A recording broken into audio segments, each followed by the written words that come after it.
Hello everyone, good morning to all. आज हम 6 दिसंबर 2025 की सैटरडे की इम्पोर्टेंट न्यूज़ को कवर करने वाले हैं।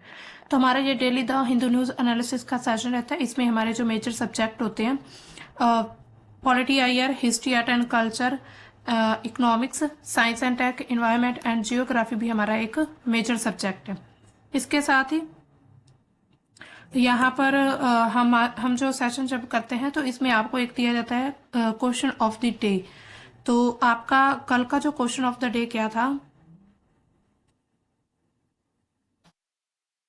कल का आपका क्वेश्चन ऑफ द डे क्या था? The supreme court on Tuesday gave the green light for which state government to allot land occupied for an open परिसर complex to a petrol an arrangement which will see inmates share the neighborhood with supersonic cruise missile। तो इसमें आपका जो correct option आता है सी, केरला। केरला के द्वारा ये अनाउंसमेंट किया गया।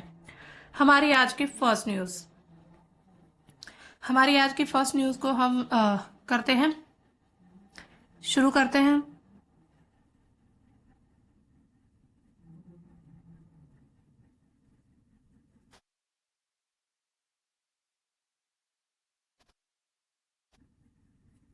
न्यूज क्या आ रही है? India Russia friendship like the pole star PM. तो पीएम के द्वारा एक बयान दिया गया है कि इंडिया और रशिया की जो फ्रेंडशिप है वो क्या है, एक पोल स्टार की तरह है। अब कैसे है पोल स्टार की तरह, इसको हम देखते हैं।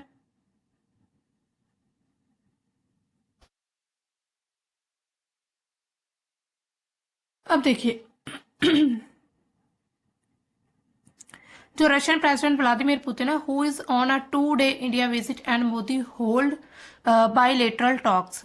यानी कि रशिया जो पीएम सॉरी रशियन के जो प्रेसिडेंट है भारत में आए हैं 2 दिन की यात्रा के लिए, 4 से 5 दिसंबर। तो इनके बीच काफी मतलब बातचीत हुई है। कुछ पैक्ट साइन हुए हैं, pacts to raise opportunities for Indian workers in Russia. तो एक ये पैक्ट साइन हुआ है कि जो अपॉर्चुनिटीज होंगी इंडियन वर्कर्स के लिए रशिया में, वो उसको डबल किया जाएगा। इसके साथ ही और अलग अलग एमओयू साइन हुए हैं, semi skilled workers, fertiliser, media, इसके साथ ही एकेडमिक कोलैबोरेशन।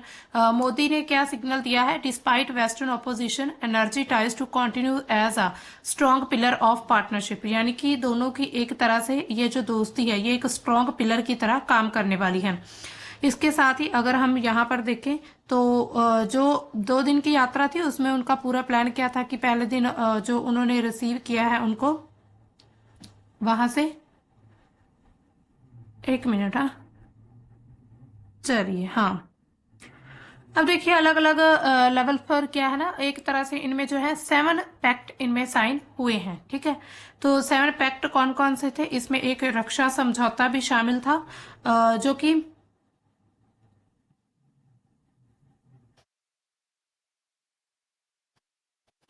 तो इनमें रक्षा समझौता भी साइन हुआ था जिसमें हम जो है S-400 ऑलरेडी हम बाय करते हैं रशिया से, लेकिन इसके साथ ही S-500 की जो एक नेक्स्ट जनरेशन उसकी भी बात हुई है इसमें ही। ठीक है, तो अब देखिए, हाँ, यहाँ पर उन्होंने अलग अलग प्रकार की जो साइन किए हैं, 7 प्रकार के इसमें पैक्ट साइन हुए हैं जिसमें रक्षा का था, फर्टिलाइजर को लेकर, मीडिया को लेकर। यानी कि एक रशिया का जो रशियन एक चैनल होगा जो भारतीय मीडिया के द्वारा चलाया जाएगा, जिसमें जो रशिया की न्यूज वगैरह होंगी उनको दिखाया जाएगा। इसके साथ ही शिक्षा को लेकर भी अपॉर्चुनिटीज दी गई हैं, यानी कि शिक्षा के क्षेत्र में जो है, इसके साथ स्किल बेस्ड जो एजुकेशन होगी वहां पर दी जाएगी।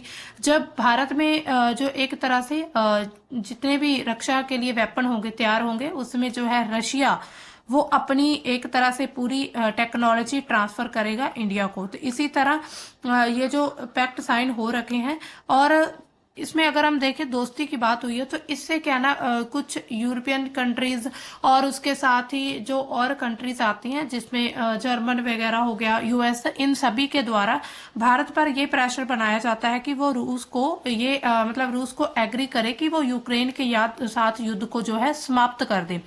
तो इसी तरह अब देखिए ध्रुव तारे की तरह पीएम मोदी ने अपनी एक फ्रेंडशिप इंडिया और रशिया की बताई भी, काफी लंबे समय से ये दोस्ती इनके बीच चली आ रही है। तो दोस्तों ये इतना था। इसके साथ ही हमने जो एक प्रॉपर इस पूरे टॉपिक को हमने एक अलग न्यूज में कवर किया हुआ है। फिलहाल आप समझिए कि इंडिया और रशिया की जो दोस्ती है वो एक पोल स्टार की तरह काम करती है। ये पीएम का बयान आया और इसके साथ ही अलग अलग जो 7 प्रकार के पैक्ट साइन हुए हैं।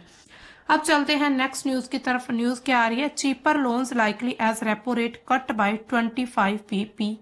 अब देखिए रेपो रेट में 25 आधार अंकों की कटौती से सस्ते ऋण मिलने की संभावना है। यानी कि अब देखिए रेपो रेट आपको पता ही होगा, जिस रेट पर जो आरबीआई है, आरबीआई जो बैंक है वो बाकी बैंकों को या फिर कमर्शियल बैंक्स होते हैं या किसी भी प्रकार की किसी कंपनी को कुछ लोन्स वगैरह देता है, खास करके यहाँ पर बैंकों की बात होगी, जो कमर्शियल बैंक्स होते हैं उनको लोन दिया जाता है आरबीआई के द्वारा, तो वो होता है रेपो रेट।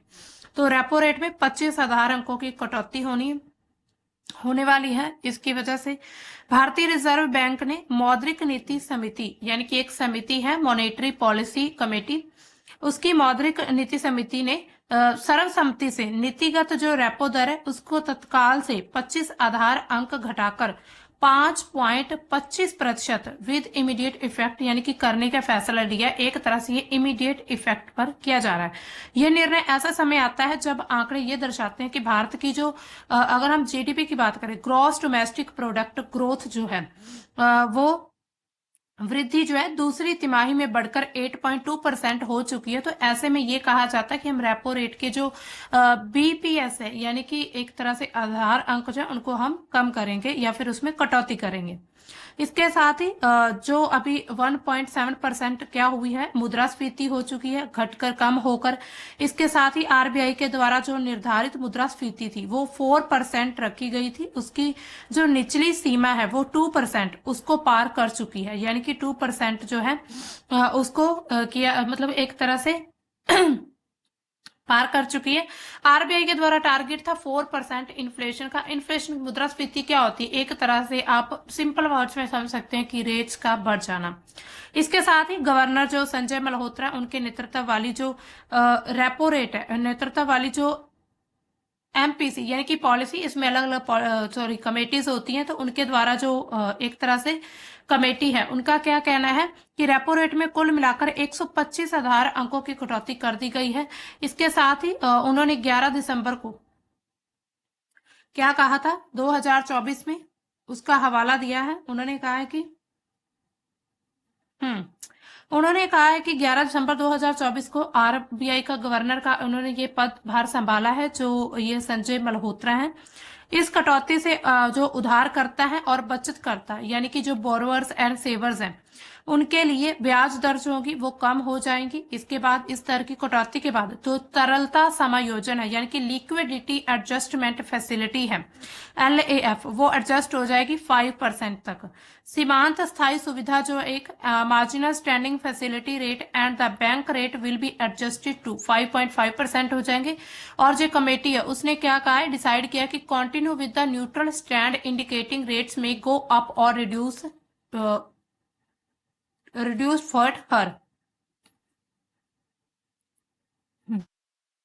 फर्दर।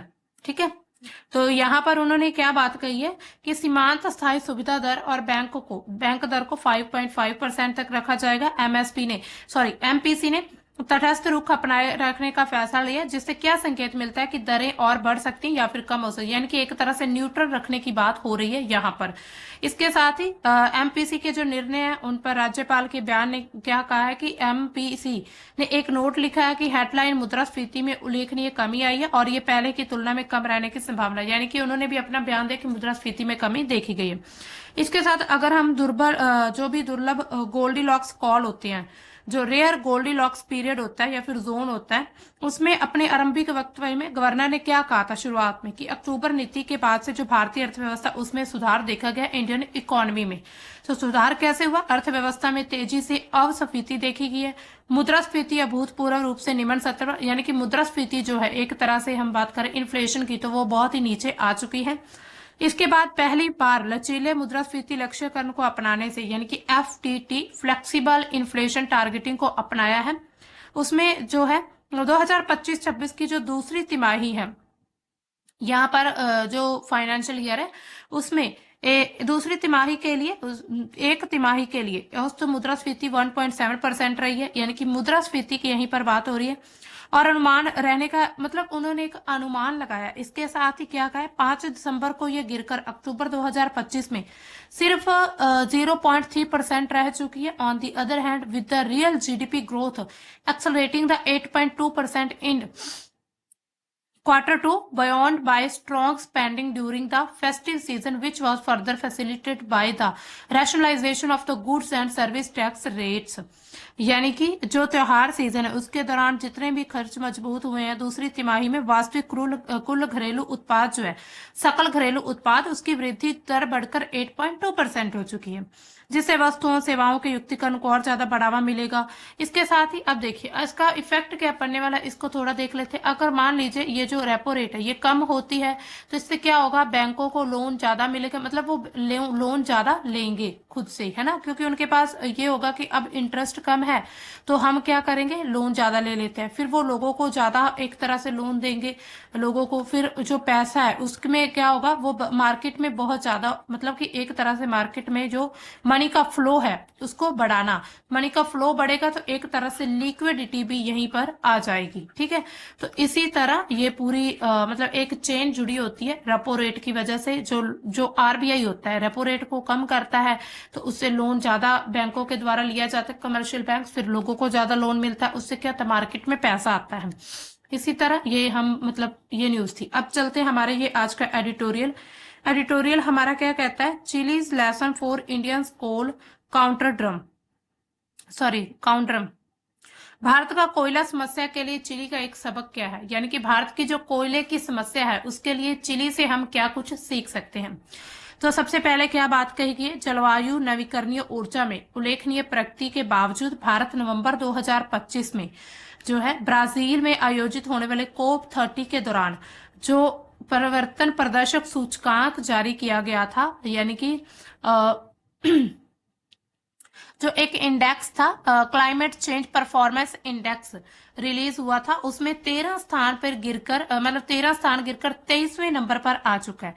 इसका मुख्य कारण क्या है, कोयले को चरणबद्ध तरीके से समाप्त करने की दिशा में प्रगति का हमारे पास अभाव होना, यानी कि lack of progress to phase out coal. इसके साथ कोयला एक बड़ी समस्या प्रस्तुत करता है क्योंकि इसके चरणबद्ध तरीके से समाप्त होने से कुछ राज्यों में रोजगार और कम लागत वाली जो बिजली है उसका भी नुकसान होता है। वर्तमान स्थिति का अर्थ क्या है, बेकाबू वैश्विक तापमान वृद्धि, वायु प्रदूषण से जीवन आजीविका का नुकसान हो रहा है।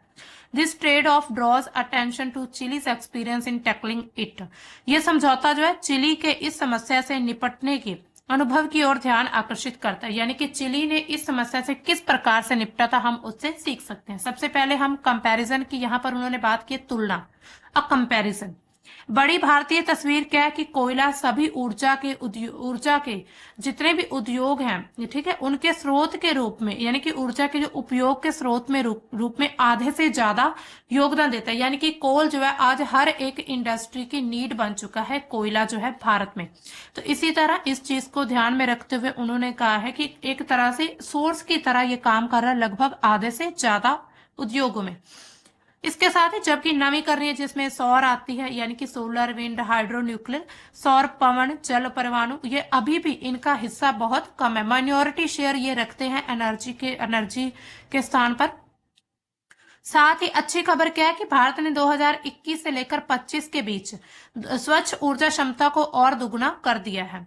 इसके साथ ही हालांकि अब जो है कुल स्थापित बिजली क्षमता में जो नवीकरणीय ऊर्जा का हिस्सा तो है, हालांकि 2024 में वास्तव में उनका उपयोग करके केवल 5वां हिस्सा बिजली जो है वो उत्पन्न की गई, यानी कि 75% जो कंट्रीब्यूट किया गया। What is more, India is increasing domestic production of coal, यानी कि इसके अलावा भारत कोयले का घरेलू उत्पादन लगातार बढ़ा रहा है। इसके साथ in comparison coal's share of Chile's electricity generation fell from 43.6% to 17.5% during 2016 से 24, यानी कि 2016 से लेकर 2024 के बीच उन्होंने जो अपना एक तरह से इलेक्ट्रिसिटी जनरेट करने के लिए कोयले का शेयर बहुत कम कर दिया है, 43 से कम करके 17%। टुडे रिन्यूएबल जिसमें स्पेशली विंड सोलर है makeup over the 60% of the countries power mix, यानी कि 60% जो शेयर है आज उनका रिन्यूएबल एनर्जी का होता है हर क्षेत्र में, ठीक है, हर एक उद्योग में। This shift was driven by decisive government actions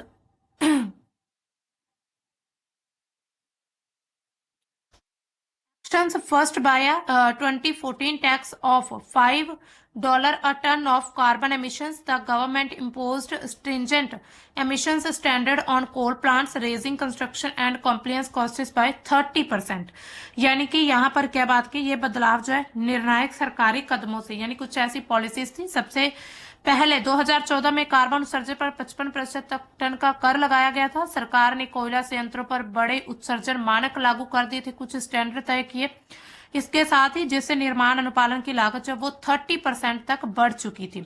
इसके बाद पवन और सौर ऊर्जा के लिए प्रतिस्पर्धी नीलामी के नवीकरणीय ऊर्जा को बढ़ावा देने में मदद की। चिली ने ग्रिड को स्थिर करने के लिए ऊर्जा भंडारण प्रणालियों का भी आक्रमण रूप से निर्माण किया और सभी ग्रिड को चरणबद्ध तरीके से समाप्त करके 2040 तक कोयले को चरणबद्ध तरीके से उपयोग करने के लिए प्रतिबद्ध किया है। इसी तरह ये कुछ ऐसी पॉलिसीज थी। इसमें अगर हम इम्पोर्टेंट बात देखें तो चिली ने क्या किया है, पहले ही वैकल्पिक उद्योग विशेष रूप से जो नवीकरणीय ऊर्जा के क्षेत्र में है उसका विकास शुरू कर दिया था, जिससे विस्थापित श्रमिक पूंजी को समायोजित करने के लिए कुछ रास्ते उन्हें मिल रहे। इसके विपरीत भारत की जो कोयला क्षेत्र है इस पर कई अधिक गहरी निर्भरता है, जिसमें सीमित आर्थिक विकल्प है, इसके परिवर्तन को और ज्यादा जटिल बनाते हैं।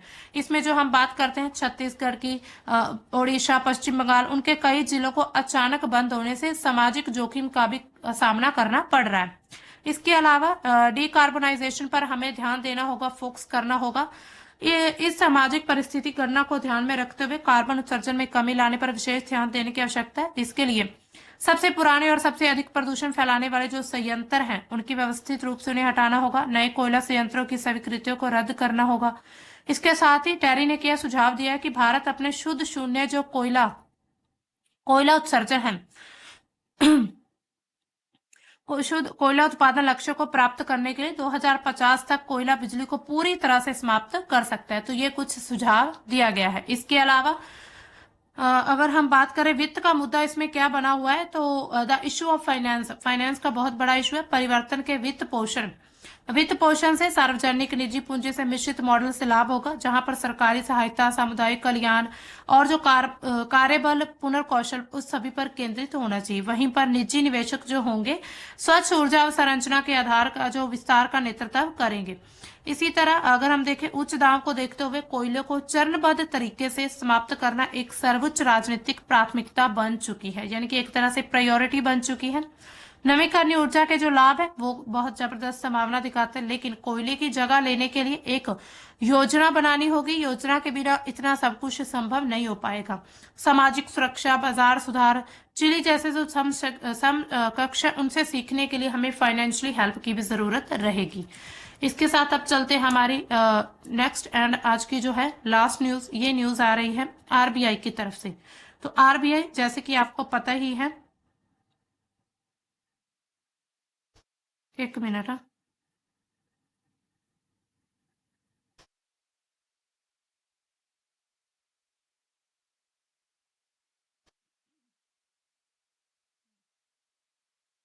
तो RBI to conduct OMO purchases of 1 lakh crore G sectors for liquidity, यानी कि लिक्विडिटी के लिए आरबीआई ने क्या कंडक्ट किया कि ओएमओ परचेज करेंगे 1 लाख करोड़ तक के, ठीक है, तरलता के। गवर्नर ने क्या कहा है कि नियामक रूप से रुपए के सत्र को लेकर आरामदायक है। इसे 5 महीने अरब डॉलर का डॉलर रुपया विनिमय होगा और टैरिफ का न्यूनतम प्रभाव पड़ेगा, यानी कि अब जो कुछ ओएमओ वो खरीदे जाएंगे। इसके साथ ही जो तरलता लगातार स्थितियां हम देख रहे हैं उभरती जा रही हैं, इससे क्या होगा 1000 करोड़ रुपए की जो मतलब कि 1000 करोड़ रुपए की जो सरकारी प्रतिभूतियां उसको ओपन मार्केट ऑपरेशन, यानी कि ओएमओ का मीनिंग क्या है, ओपन मार्केट ऑपरेशन, ठीक है, इसका फुल फॉर्म है, उसकी खरीद होगी। $5 बिलियन की 3 साल की यूएसडी डॉलर खरीद बिक्री की घोषणा की है, यानी कि गवर्नर के द्वारा अभी हाल ही में इस चीज को लेकर घोषणा की गई है। इसके अलावा अगर हम आरबीआई की बात करें तो पूरी हमारी जो इंडिया की इकोनॉमी है उसको एक तरह से कंट्रोल किया जाता है आरबीआई के द्वारा। अगर कोई ऐसी सिचुएशन बन जाए, मुद्रास्फीति बढ़ जाए या कम हो जाए, तो इससे जो आरबीआई इसको बैलेंस कर देता है। अब देखिए ऐसा क्यों किया जा रहा है, इसके पीछे मकसद क्या हम मान सकते हैं आरबीआई का। तो ओएमओ के द्वारा सरकारी बॉन्ड खरीदे जाएंगे, जिससे जो बैंकिंग सिस्टम है उसमें तुरंत ड्यूरेबल स्थायी यानी कि स्थायी जो नकदी लिक्विडिटी उसकी एंट्री होती, यानी कि बैंक जो है वित्तीय संस्थाओं के पास पर्याप्त फंड्स होंगे। मान लीजिए कोई बैंक है या फिर इसके साथ ही जितनी भी कोई वित्तीय संस्थाएं हैं, फाइनेंशियल इंस्टीट्यूट या फिर कुछ ऐसे हैं, तो उसके पास कुछ क्या होंगे, फंड्स रखे होंगे। ये कदम इसलिए महत्वपूर्ण है क्योंकि अगले कुछ हफ्तों में टैक्स अदायगी की वजह से बैंकिंग सिस्टम में जो नकदी है उसकी डिमांड बढ़ जाती है और अक्सर उस दौरान कैश क्रंच की स्थिति बन जाती है, यानी कि एक तरह से उस दौरान जो कैश है वो खत्म होना शुरू होता है। तो इसी चीज को ध्यान में रखते हुए ये सब किया गया है। इसके साथ ही विदेशी मुद्रा जो है उसके जरिए आरबीआई रुपये डॉलर बाजार में संतुलन बनाने की कोशिश कर रहा है, ताकि रुपया उसकी तेज गिरावट या फिर अस्थिरता ना हो। इसके अलावा अगर हम देखें इसका असर क्या पड़ने वाला है अगर ओएमओ खरीदे जाते हैं। सबसे पहले हम समझ लेते हैं कि ओएमओ जो है क्या, ठीक है, इसको समझे। इसकी फुल फॉर्म तो पता ही है कि ये ओपन मार्केट जो ऑपरेशंस है, यानी कि एक तरह से खुला बाजार, खुली मार्केट होंगी। आरबीआई जी क्या करता है, पैसे बढ़ाने के लिए इनको खरीदता है। तो भारतीय रिजर्व बैंक का एक महत्वपूर्ण टूल होता है आरबीआई का, जिसके जरिए आरबीआई बैंकिंग सिस्टम में लिक्विडिटी को बढ़ाता या फिर घटाता है। यानी कि पूरे अगर हम बैंकों की कड़ी को देखें, एक चेन को, उसमें या तो पैसा बढ़ा सकता है इसकी वजह से या फिर पैसा कम कर सकता है।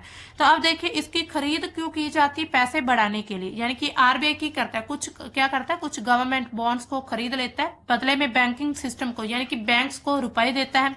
इससे बाजार में क्या होता है, पैसे की मात्रा लगातार बढ़ जाती है। इससे क्या होगा, फिर लोन आसानी से मिल जाएंगे, ब्याज दरें कम होंगी, अर्थव्यवस्था को और ज्यादा गति मिलती है। अगर मान लीजिए आरबीआई इनको बेचता है, इनको सेल करता है, तो वहां पर कैसी सिचुएशन बनेगी।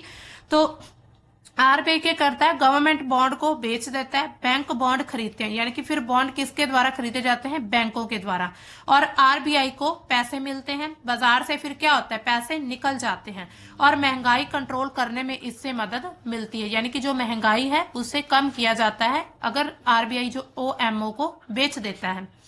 इसके अलावा अगर हम देखें, वही हमने देखा, इसको थोड़ा मतलब कि रखने के लिए, इसको बैलेंस करने के लिए पूरी इकोनॉमी को या फिर पूरी मार्केट को, तो आरबीआई ऐसे अपनी पॉलिसी से ऐसे कदम उठाता रहता है। इसके साथ अगर हम देखें कि इसका असर क्या पड़ने वाला है, तो असर इसका देखें, लिक्विडिटी और क्रेडिट होती, बैंकों के पास जो अधिक नकदी होगी यानी कि पैसा कैश उनके पास ज्यादा होगा, इसलिए वो लोन देना आसान बना सकते हैं।